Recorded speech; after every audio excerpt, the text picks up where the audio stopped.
Hello and welcome to the Kids Heaven Public School online classes.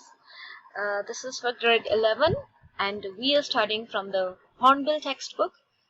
This is chapter 3, Discovery of Tut. The saga continues.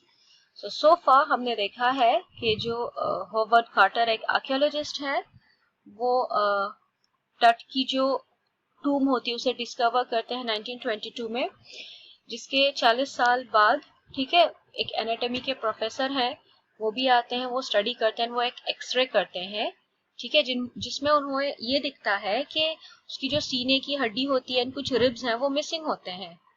अब तक जितने भी ये सब scientific and experiments and forensic सारे experiments हो रहे हैं, वो इसलिए किए जा रहे हैं क्योंकि ये पता लगाने की कोशिश करते हैं. जो सबसे बड़े सवाल ये है वो ये थे कि जो टट था, ठीक है, उसकी डेथ हुई कैसे थी, और दूसरा उसकी एज कितनी थी जब उसकी डेथ हुई थी. ठीक है, so let us continue and see और कितना क्या क्या इंटरेस्टिंग है. Fine, so we are starting from here. Okay, regardless, now let's continue. So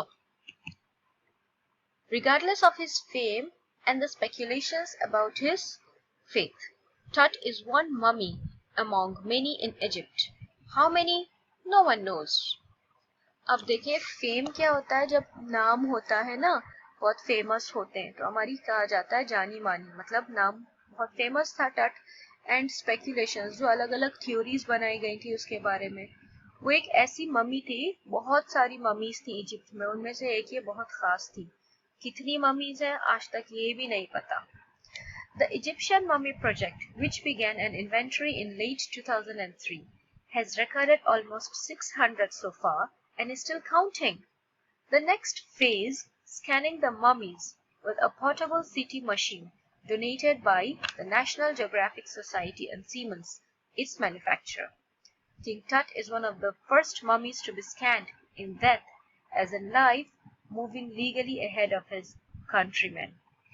अब ये जो जांच करते थे ना, इसमें इतना अच्छा, मतलब इतनी अच्छी डेवलपमेंट हुई थी कि अब जो है ममीज को सिटी स्कैन कराते हैं ताकि उनकी डेथ का असल रीजन पता चले. ठीक है, सो इस तरह से किंग टट भी उन ममियों में से एक है जिसको स्कैन किया गया था उनकी डेथ के बारे में पता लगाने के लिए. अब जो स्कैनिंग मशीन थी वो कहाँ से आई थी? जो एक नेशनल ज्योग्राफिक सोसाइटी है, वहां से उन लोगों ने डोनेट की थी, एंड सीमेंस मैन्युफैक्चरर थे. Now let's continue. A CT machine scanned the mummy head to toe, creating 1,700 digital X-ray images in cross-section. Tut's head, scanned in 0.62 mm slices to register its intricate structures, takes on eerie detail in the resulting image. अब टट का जो head था, जब उसे बहुत बारीकी से स्कैन किया गया, ठीक है, उसमें एक बहुत ही eerie डिटेल, मतलब बहुत अजीब सी डिटेल मिली थी. With Tut's entire body similarly recorded, a team of specialists in radiology, forensics and anatomy began to probe the secrets that the winged goddesses of a gilded burial shrine protected for so long. अब एक अकेला आदमी नहीं था जो ये सारा experiment कर रहा था, एक टीम थी. ठीक है, स्पेशलिस्ट थी, एक्सपर्ट्स की एक टीम थी जो कि रेडियोलॉजी में, मतलब जो सीटी स्कैन एंड एक्सरेज की स्टडी करते हैं वो है रेडियोलॉजिस्ट. जो फॉरेंसिक्स होते हैं, मतलब जो साइंटिफिक एक्सपेरिमेंट्स करते हैं, जो साइंटिफिक टूल्स यूज करते हैं, एंड एनाटॉमी, ठीक है, जो बॉडी स्ट्रक्चर को पढ़ते हैं. ये सभी लोग एक टीम बनाकर उन राज थे ना, कि किस तरह से इसकी ये मम्मी इतने लंबे समय तक बरियल के बाद भी प्रोटेक्टेड रही, वो जो राज थे उन्हें जांच करने में लग गए थे. ठीक है, अब देखिए क्या टाइम था कि एक डेथ हो चुकी है, मतलब वो जो मम्मी थी वो एक मम्मी थी, वो एक डेड बॉडी नहीं थी, मतलब लाइव उस पे सोना चढ़ा हुआ था, एंड इतने हजारों साल बाद उसकी एक डिस्कवरी होती है, और उस डिस्कवरी के बाद अब उसकी जांच कर रहे हैं, उसका सीटी स्कैन कर रहे हैं. कितना सारा एक्सपेरिमेंट करना होता है ना. Now let's continue. The night of the scan, अब देखते हैं जिस रात उसे स्कैन के लिए लेके गए थे, सिटी स्कैन के लिए, कैसे हुआ था. वर्कमैन कैरीड टट from the टूम in his box, like pallbearers had climbed a ramp and a flight of stairs in the swirling sand outside, then rose on a hydraulic lift in the trailer that held the scanner. अब देखिए, कहीं इतनी दूर तो ले जा भी नहीं सकते थे ना कि हॉस्पिटल ले जा रहे हैं या कुछ ऐसा नहीं. सो वहां पर एक सिटी मशीन आ चुकी थी. ठीक है. सो वर्कमैन जो काम करने वाले होते हैं, उन्होंने क्या किया, वो टट को टूम में से उसके बॉक्स जो होता है, कॉफिन बॉक्स, उसे निकाल कर उसे बाहर लेके आते हैं एक रैंप पे. रैंप क्या होता है, एक स्लाइडिंग होता है, जैसे स्लोप का रास्ता होता है. ठीक है. अब पॉल बेयर्स कौन होते हैं, जो कॉफिन को उठाते हैं. दोनों साइड पे दो दो आदमी होते हैं, वो उठाते हैं उसको एंड बाहर लेके आते हैं जीने पे से. जीने पे चल के उसे बाहर उठा के लेके आते हैं, उसे बाहर मिट्टी में रखते हैं. उसके बाद एक हाइड्रोलिक लिफ्ट, मतलब एक वहां पर टेम्पररी लिफ्ट भी ले आते हैं एंड उसे उठाकर, जो बॉक्स होता है जिसमें टट होता है, उस बॉक्स को उठाकर स्कैनर में लेके जाते हैं, जो कि एक बहुत बड़े ट्रेलर में. ट्रेलर क्या होते हैं, वो जो लंबे ट्रक्स होते हैं, उसमें स्कैनर की मशीन रखी गई थी. 20 minutes later, two men emerged, sprinted for an office nearby, and returned with a pair of white plastic fans.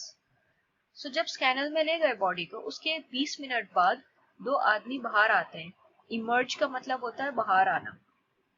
Sprinted for an office nearby, sprint का मतलब होता है बहुत तेजी से चलना या भागना एक तरीके से. सो एक ऑफिस था करीब में ही, वहां पर वो दोनों जाते हैं और वापस आते हैं दो प्लास्टिक के पंखे लिए हाथ में. ठीक है, white plastic fans. The $1 million scanner had quit because of sand in a cooler fan. Curse of the pharaoh, joked a guard nervously. अब वो जो सिटी स्कैनिंग की मशीन थी, सोचे आप, वो $1 million की थी, लेकिन वो रुक गई थी क्योंकि कूलर फैन में मिट्टी आ गई थी. ठीक है. सो अब ये फैन करेंगे, अपने हाथों से फैन करेंगे. सो वहां पर जो एक गार्ड खड़ा था, गार्ड कौन होते हैं, जो वॉचमैन होते हैं, उसने एक मजाक किया कि ये तो फेरो का श्राप था, इसलिए तुम लोग इसका स्कैन नहीं कर पाओगे. ठीक है, वो बस एक मजाक ही था. लेट्स कंटिन्यू एंड सी आगे क्या होता है. Eventually, the substitute fans worked well enough to finish the procedure. खैर, वो हाथों से जब पंखा कर रहे थे, सब्स्टिट्यूट वाले जो फैंस थे, उनसे काम चल गया और स्कैन पूरा हो गया. After checking that no data had been lost, the technicians turned Tut over to the workman, who carried him back to his tomb. Less than 3 hours after he was removed from his coffin, the pharaoh again rested in peace, where the funerary priests had laid him so long ago. खैर, जब scientists जो थे, जो work कर रहे थे उस पर, जब उन्होंने देखा कि सब ठीक ठाक है, जैसे लाए थे वैसे ही उसको, जो वर्कमैन थे, उसे वापस उसकी टूम में ले जाके रख देते हैं. एंड 3 घंटे में ही, जब वो कॉफिन से लाया गया था, दोबारा उसके 3 घंटे बाद ही, 3 घंटे पूरे भी नहीं हुए थे, वो फेरो दोबारा अपनी जगह पे आराम कर रहा था, जहां पर उसके प्रीस्ट्स ने. प्रीस्ट्स कौन होते हैं, जैसे कि हमारे हर मजहब में वी हैव जो एल्डर्स होते हैं, जिनको हम फॉलो करते हैं, जो हमें सिखाते हैं. ठीक है, प्रीस्ट्स जो होते हैं, जिन्होंने उसे वहां इतने साल पहले रखा था, वहां दोबारा उसे रख दिया गया. Now back in the trailer, a technician pulled up astonishing images of Tut on a computer screen. अब जब स्कैन कर लिया था, उसके बाद एक टेक्नीशियन जो था, जो स्कैनिंग मशीन को ऑपरेट करते हैं, ठीक है, उसने बहुत हैरतमंद पिक्चर्स जो थी, इमेजेस जो थी टट की, वो कंप्यूटर स्क्रीन पे डिस्प्ले करी. A grey head took shape from a scattering of pixels, and the technician spun and tilted it in every direction. उसका जो हेड था, ठीक है, ग्रे कलर का, अब उसकी एक शेप बनने की कोशिश हो रही थी. Neck vertebrae appeared as clearly as in an anatomy class. वर्टेब्रेज होती है जो छोटी छोटी हड्डियां होती है. सो जो गर्दन की उसके पीछे की हुई, गर्दन में जो हड्डियां होती है छोटी छोटी सी, वो बिल्कुल क्लियर नजर आ रही थी. Other images revealed a hand, several views of the rib cage, and a transection of the skull. काफी इमेजेस में एक हाथ दिखा था, फिर जो रिब केज होता है, ठीक है, सीने में, वो भी दिखा था, एंड जो स्कल है, खोपड़ी है, उसका भी कुछ हिस्सा. But for now the pressure was off. Sitting back in his chair, Zahi Hawass smiled, visibly relieved that nothing had gone seriously wrong. "I did not sleep last night, not for a second," he said. "I was so worried.